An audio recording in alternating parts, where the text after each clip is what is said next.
यह एक पुराने समय की बात है। शहरपुर नाम के गांव में अकबर नाम का एक बादशाह अपनी बेटी और वजीर के साथ रहता था।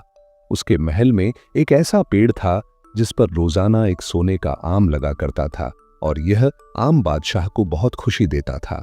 एक दिन अचानक बादशाह की बेटी लापता हो गई। बादशाह परेशानी में मुब्तला हो गया और वजीर को बुलाया। उसने वजीर से कहा कि वह अपनी बेटी से बहुत प्यार करता है और चाहे कुछ भी हो वह उसे ढूंढ कर लाए। वजीर ने बताया कि उसने शहजादी को बहुत तलाश किया लेकिन कोई सुराग न मिला। बादशाह ने अगले दिन गांव भर में ऐलान करवाने का हुक्म दिया कि जो भी शहजादी को ढूंढ कर लाएगा उसे सोने में तोला जाएगा। दूसरे दिन जब वजीर महल से निकलने लगा उसकी नजर पेड़ पर पड़ी, मगर उस पर उस दिन सोने का आम नहीं लगा था। वह फौरन बादशाह के पास आया और बताया कि पेड़ पर आज आम नहीं है। यह सुनकर बादशाह की परेशानी और बढ़ गई। उसी गांव में एक मीठा नाम का शख्स अपनी बीवी नसीबो के साथ रहता था। एक दिन नसीबो ने उसे सब्जी लाने बाजार भेजा ताकि वह जल्दी खाना बनाकर अपनी सहेली के घर जा सके। मीठा और नसीबो आपस में नोक झोंक करते रहे, लेकिन आखिरकार मीठा सब्जी लेने चल दिया। इधर बीतू नाम का एक और लड़का अपनी बूढ़ी मां के साथ रहता था और सब्जी की रेहड़ी लगाता था। मीठा जब सब्जी लेने गया तो रास्ते में उसे भीड़ नजर आई। वह जिज्ञासा से वहां गया तो पता चला कि बादशाह की बेटी गुम हो गई है और जो उसे ढूंढ कर लाएगा बादशाह उसे सोने में तोल देगा। मीठा खुशी से यह खबर लेकर घर गया और अपनी बीवी को बताई। फिर वह बीतू के पास सब्जी लेने गया और उसे भी बादशाह के ऐलान के बारे में बताया। बीतू यह सुनकर सोच में पड़ गया कि क्यों न वह भी शहजादी को तलाश करे ताकि बादशाह की मदद कर सके। मीठा और नसीबो दरबार में गए और बादशाह से कहा कि वे शहजादी को तलाश करेंगे।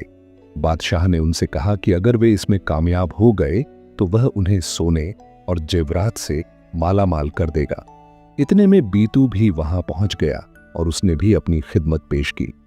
बादशाह ने मीठा और नसीबो को पेड़ की निगरानी करने को कहा ताकि सोने का आम चोरी करने वाले चोर का पता चल सके, और बीतू को घोड़ा देकर शहजादी की तलाश में जंगल भेज दिया। रात को जब मीठा और नसीबो पेड़ की निगरानी कर रहे थे, बीतू शहजादी की तलाश में जंगल की तरफ निकल गया। सुबह हुई तो मीठा और नसीबो दरबार आए और बताया कि उन्होंने एक भेड़िया मारा है जो सोने के आम चुरा रहा था। उन्होंने उसकी खाल लाकर पेश की। वजीर को शक हुआ कि ये झूठ बोल रहे हैं क्योंकि भेड़िया पेड़ पर चढ़ नहीं सकता। इतने में बीतू भी वापस आ गया और बताया कि उसे शहजादी का सुराग नहीं मिला। बादशाह ने अगले दिन फिर पेड़ की निगरानी का काम बीतू को दिया और मीठा नसीबों को दोबारा जंगल भेज दिया। उसी रात बीतू ने देखा कि एक खूबसूरत परिंदा आता है और सोने का आम चुरा कर ले जाता है। वह परिंदे के पीछे घोड़े पर सवार होकर जंगल पहुंचा। पीछे से मीठा और नसीबो भी आ गए। परिंदा एक गुफा में चला गया। बीतू भी गुफा में गया और वहां परिंदे को पिंजरे में पाया। जैसे ही उसने पिंजरा उठाने की कोशिश की, एक चुड़ैल नुमाया हुई। चुड़ैल ने बताया कि वह परिंदा दरअसल बादशाह की बेटी है, जिसे उसने अपनी बकरी के बदले बदला लेने के लिए परिंदा बना दिया है, क्योंकि उसे शक था कि बादशाह ने उसकी प्यारी बकरी को शिकार किया है। बीतू ने चुड़ैल को यकीन दिलाया कि बादशाह ने ऐसा नहीं किया होगा।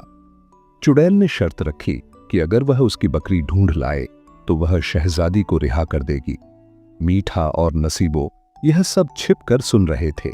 उन्होंने सोचा कि वे कोई भी बकरी लाकर चुड़ैल को दे देंगे और कहेंगे कि यह बकरी तुम्हारी है, बस जुदाई के गम में इसका रंग उड़ गया है। जब वे बकरी लेकर चुड़ैल के पास गए तो उसने उनकी चालाकी को भांप लिया और इनकार कर दिया।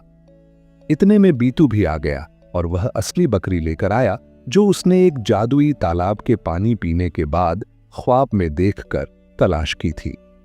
चुड़ैल ने बकरी देखकर मान लिया कि वही उसकी बकरी है। उसने माफी मांगी और शहजादी को उसकी असली हालत में वापस लाकर आजाद कर दिया। शहजादी ने बीतू का शुक्रिया अदा किया और कहा कि वह उसे अपने वालिद के पास ले जाए। बीतू शहजादी को दरबार में लाया।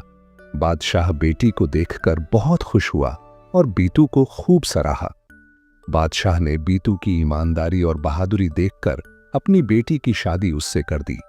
दूसरी तरफ चुड़ैल इतनी गुस्से में आई कि उसने मीठा और नसीबों को जादू से बकरी बना दिया।